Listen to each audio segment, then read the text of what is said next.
आप सभी को राधे राधे। भाद्रपद मास के शुक्ल पक्ष की एकादशी को परिवर्तनी एकादशी कहा जाता है। परिवर्तनी एकादशी को पद्मा एकादशी के नाम से भी जाना जाता है। मान्यता है कि चातुर्मास के विश्राम काल के दौरान भगवान श्री हरि विष्णु करवट बदलते हैं। इसी कारण इसे परिवर्तनी एकादशी कहा जाता है। इस दिन भगवान श्री हरि विष्णु की पूजा की जाती है और श्री हरि की स्तुति से सभी पापों से मुक्ति मिलती है। यह व्रत जीवन में आने वाली समस्त बाधाओं को दूर करता है। भगवान श्री हरि विष्णु के साथ ही साथ इस दिन माता महालक्ष्मी की भी पूजा अर्चन का विशेष महत्व है। इस दिन भगवान श्री हरि को तुलसी दल अर्पित करने चाहिए और आज के दिन भगवान श्री हरि के वामन अवतार की पूजा का भी विशेष महत्व होता है। पौराणिक कथा के अनुसार इसी दिन राजा बलि से भगवान श्री हरि विष्णु ने वामन रूप में उनका सब कुछ दान में ले लिया था। एक बार पांडुपुत्र युधिष्ठिर जी ने भगवान श्री कृष्ण से पूछा, हे जनार्दन, भाद्रपद शुक्ल पक्ष एकादशी का क्या नाम है? इसकी विधि और इसका महत्व क्या है?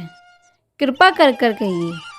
तब भगवान श्री कृष्ण ने कहा, हे राजन, पुण्य, स्वर्ग और मोक्ष को देने वाली तथा सब पापों का नाश करने वाली परिवर्तनी एकादशी का महात्म्य और कथा मैं तुमसे कहता हूँ। ध्यानपूर्वक सुनो। त्रेता युग में बलि नामक एक दैत्य था। वह मेरा परम भक्त था।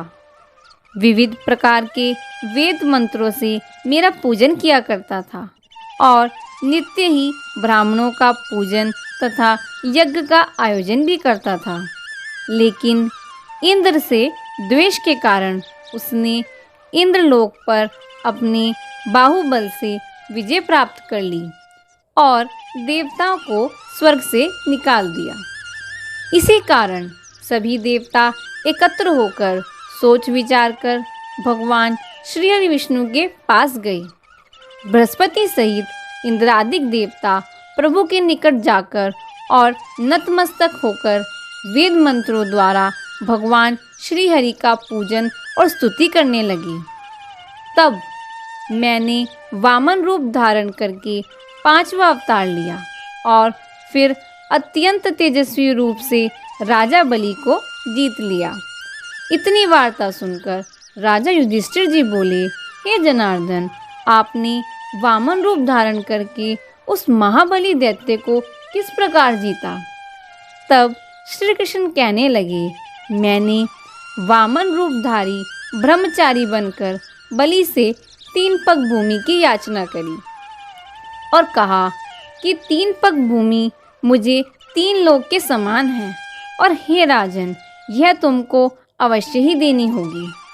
राजा बलि ने इसे तुच्छ याचना समझकर 3 पग भूमि देने का संकल्प मुझे दे दिया और मैंने अपने त्रिविक्रम रूप को बढ़ाकर यहाँ तक कि भूलोक में पद, भ्रुवलोक में जगह, स्वर्गलोक में कमर, जनलोक में हृदय, यमलोक में कंठ की स्थापना कर सत्यलोक में मुख और उसके ऊपर मस्तक स्थापित किया। सूर्य, चंद्रमा आदि सब ग्रहगण, योग, नक्षत्र, इंद्रादिक देवता और शेष आदि सब नागगणों ने विविध प्रकार से वेद मंत्रों से प्रार्थना की।